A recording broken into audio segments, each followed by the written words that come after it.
students, and welcome back.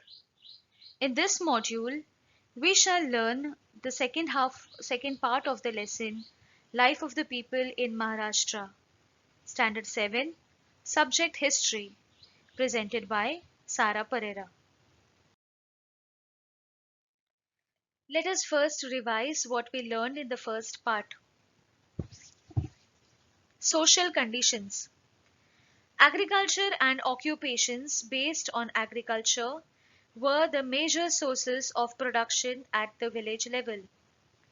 The Patil was responsible for the protection of the village and the Kulkarni handled the revenue. The Patil received land as inam for his work as a Patil. He also received a part of the village revenue. The Balutedars were paid in the form of objects, food grains, etc. There were 12 Balutedars such as the blacksmith, carpenter, potter, goldsmith, etc. in a village. They worked for the village people. The village occupations were divided into Kali and Pandari. Peasants worked in their fields in the Kali and others in Pandari within the village precincts. It was considered important to conduct the affairs of the village with mutual understanding. Joint family system was prevalent. Customs and traditions. Child marriages were prevalent. It was acceptable to have many wives. There are a few examples of widow remarriages in this period. To perform the last rites, burning, burial, and immersion methods were used as per tradition. Muhurta or auspicious occasions were sought for every little thing, and also to open battles. People believed in dreams and omens. Anushtans were performed to avoid the wrath of gods and planets. Charitable deeds were also done for the same purpose. People believed in astrology. There was a general lack of a scientific attitude, and offerings to God were considered more important than medical treatment. Standard of living. A majority of people lived in villages. The villages were mostly self sufficient.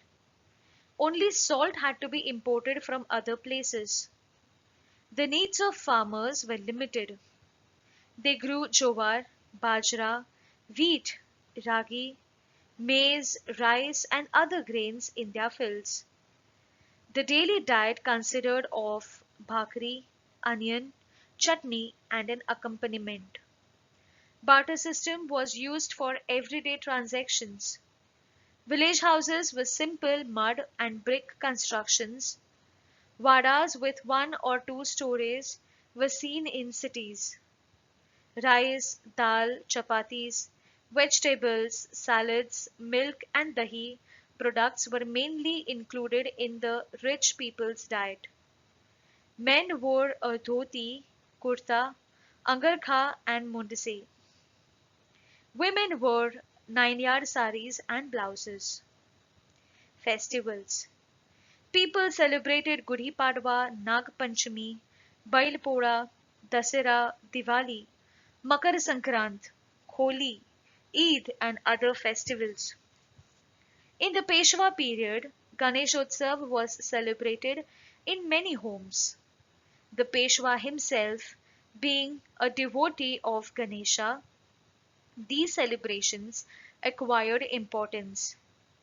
Every year, these celebrations lasted from Bhadrapad Chaturthi up to Ananta Chaturdashi. Dasera being considered as one of the 3.5 most auspicious occasions, many new things were started on this day. Weapons were offered puja, and it was customary to cross the boundaries ceremoniously and distribute apta leaves on Dasera. The Marathas launched their campaigns after Dasera during Diwali, Bali Pratipada and Bhaubej celebrations had special importance. In most of the villages, fairs were held. Gudis were raised to celebrate Gudi Padwa. Celebrations included entertainment programs like songs and dances. Tamasha was a popular form of entertainment. Education. Pathshalas and madrasas were the institutes that imparted education. Reading, writing, and arithmetic was taught at home. The Modi script was used in most transactions. Travels and communication. Transport was carried out by roads, through ghats, and across bridges on rivers. Cloth, food grains, groceries were transported by loading them on the backs of bullocks. Small boats were used in rivers. Messengers and camel riders carried letters to and fro. Sports. Various sports were popular in this period. They were a means of entertainment. Wrestling and martial arts were very popular. Malakham, Dand Lathi, Dandpatta, Bothti were practiced. Hututu, Kho-Kho, Atya-Patya were the popular outdoor games, and chess, Ganjifa, dice were popular indoor games. Religion and conduct. The two major religions seen in this period were Hindu and Muslim. The Chhatrapati Shivaji Maharaj had a liberal religious policy.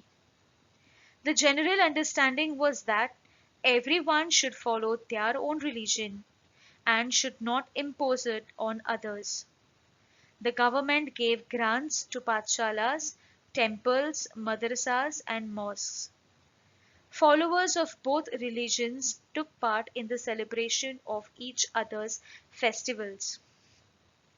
Warkari, Mahanubhav, Datta, Nath, and Ramdasi Pants were prevalent. Women's life. Women's life in those days was full of hardships. Their world was confined to the house of first their father and then their husband. Their education was neglected. Only a few exceptional women had achieved any progress in literacy, administration, and battle skills.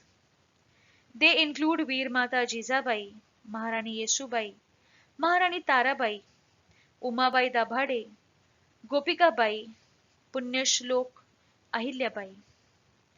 Customs like child marriage, unequal marriage, widowhood, Keshvapan, Sati, polygamy had imposed harsh restrictions on the way women lived.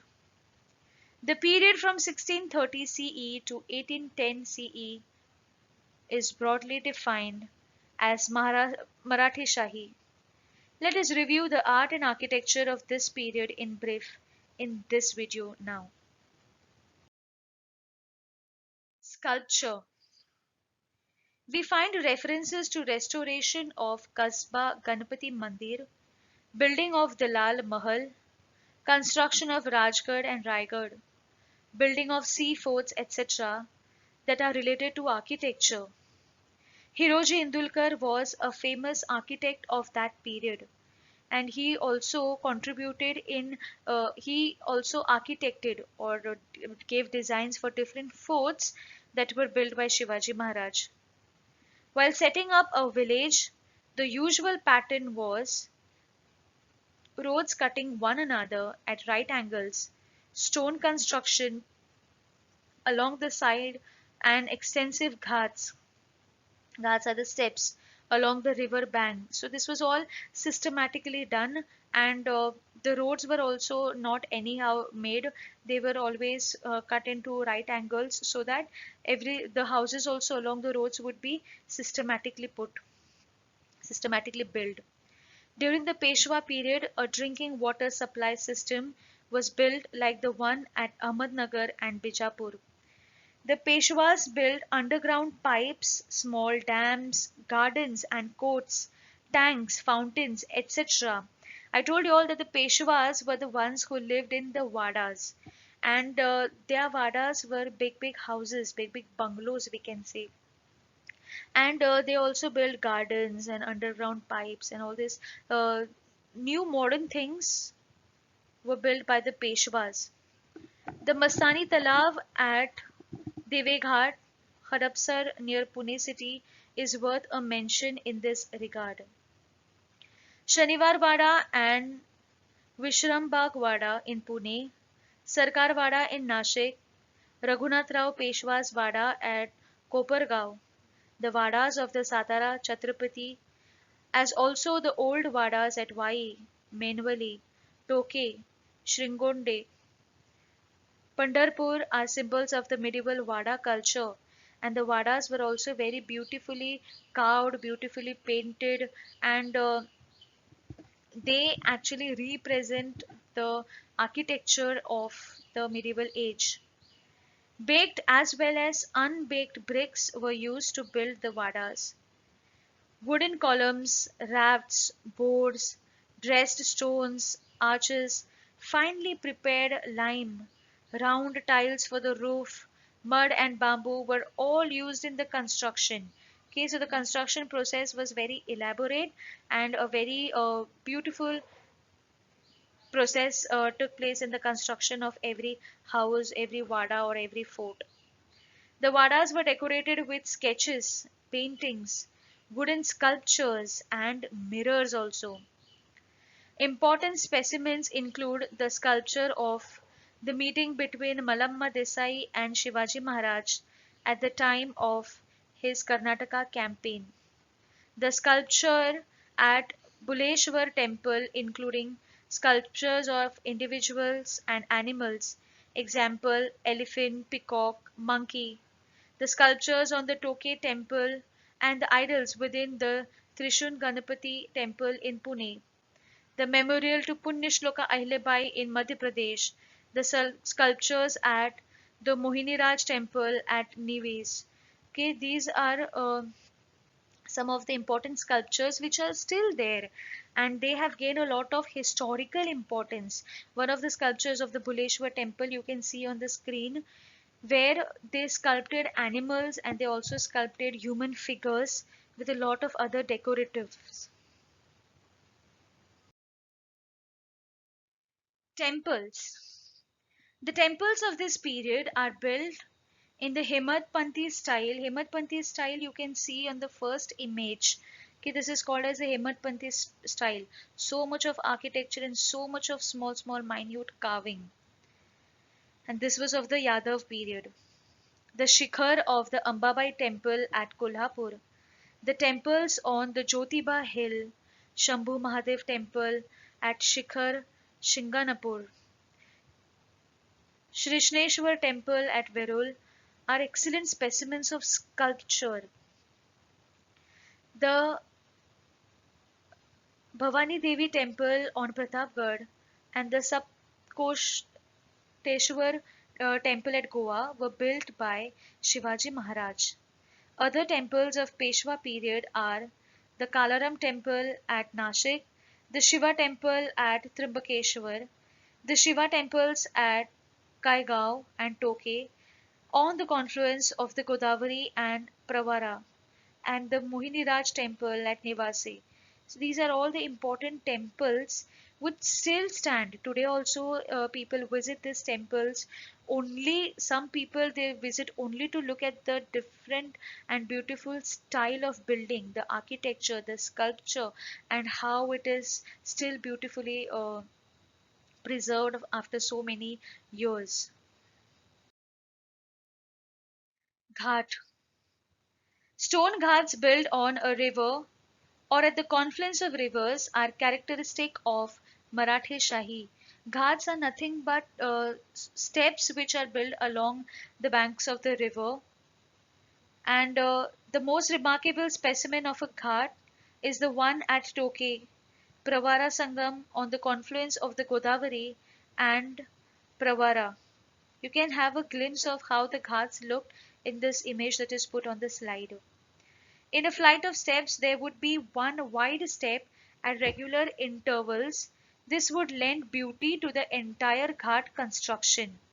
Strong bastions were built at regular intervals so as to prevent damage due to water currents. Sometime when the water it was high tide, the water currents, or in the rainy season also, uh, the water should not disturb the or it should not destroy the ghats. For that purpose, strong bastions were built, and there was a interval, okay, a wide step wide step at regular intervals, so that it would just add beauty to the ghat.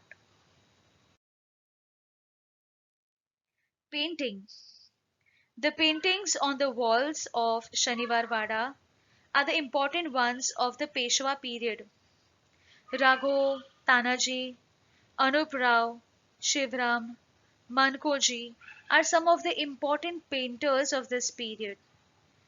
The painter Gangaram Tambhat was famous at the time of Savai Madhavrao Peshwa. The Peshwas encouraged paintings. Wadas in the Pune, Satara, Mainvali, Nasik, Chandwad and Nipani regions during the Peshwa period had paintings on their walls. Temples at Pandeshwar, Morgaon, Pal, Benwadi, Pashan near Pune have paintings on the walls. The themes of those paintings were Dashavatara, Ganapati, Shankar, Ram Panchayatana, mythological stories, Ramayana, Mahabharata, festivals, and so on. At Jamod in Vidarbha, Jain Charitra paintings adorned the Jain temples. Illustrations in the pothis, miniatures, portraits, scenes, etc. were also painted. You can have glimpse of the painting during those times, that they would paint religious things but with a lot of decoratives, okay, a lot of natural elements to it, trees and animals and a lot of beautiful colors. And these paintings were done on the temples, on the vadas, on the walls of the forts also we can see. But now the forts which are not in proper condition, there the paintings are not very visible, but otherwise these paintings had a lot of importance in order to add beauty to the construction. Metal idols. The Peshwas had specially commissioned the metal idols of Parvati and Ganapati in the Parvati temple for the purpose of puja. Wooden sculptures were also seen. Okay, metal idols were made up of metals, different metals, iron. Some people made gold metals also, gold statues also, in order to worship. And wooden sculptures were also seen on the walls, and there were some wooden statues also which were used for worshipping in the temples. Literature. Important forms of literature include the compositions of the sants, mythological narratives, tika literature, ovi, abhanga, treatises, narrative poems, biographies, aratis of deities, povadas, bakhars, historical letters, etc. All this literature, whatever is available, is still preserved today. It is still kept today because it talks about the glory of Maharashtra. Ki Povadas were written in order to sing the glory of Shivaji Maharaj. There were so many artis or so many poems written for devotional purpose, for worshipping God. Those are still written down and kept as a record. There are so many mythological narratives or stories which were narrated, folk stories which were narrated, and a different composition of the sons, like we have Sant Tukaram and all these people who have written important writings of those times, which are still preserved today in order to elaborate or in order to talk about the literature of Maratha. Drama. At Tanjavur in the south, Marathi plays has emerged near the end of the 17th century. Sarfoji Raje encouraged this art. Songs, music, and dance were prominent parts of these plays. Okay, mostly tamashas were also important forms of plays which were very prevalent in the medieval age. Also, most of the dramas which were performed, they all were of religious theme. Okay, they perform Ramayana or they perform different stories from Mahabharata, and these performances were usually done when there was a jatra, okay, or a fair at any or any festival was there.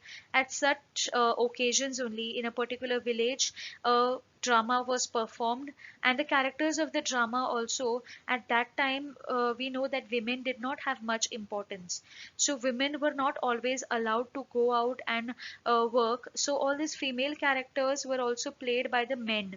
Okay, the female characters that we see in the dramas, you can see, I'm not talking about the Lavani, but in the first image you can see that there are female characters, but most of the time these female characters were also played by men. These were men especially, and then they were playing these dramas in different fairs, and they would collect money for whatever shows they were performing, and this is how they would earn.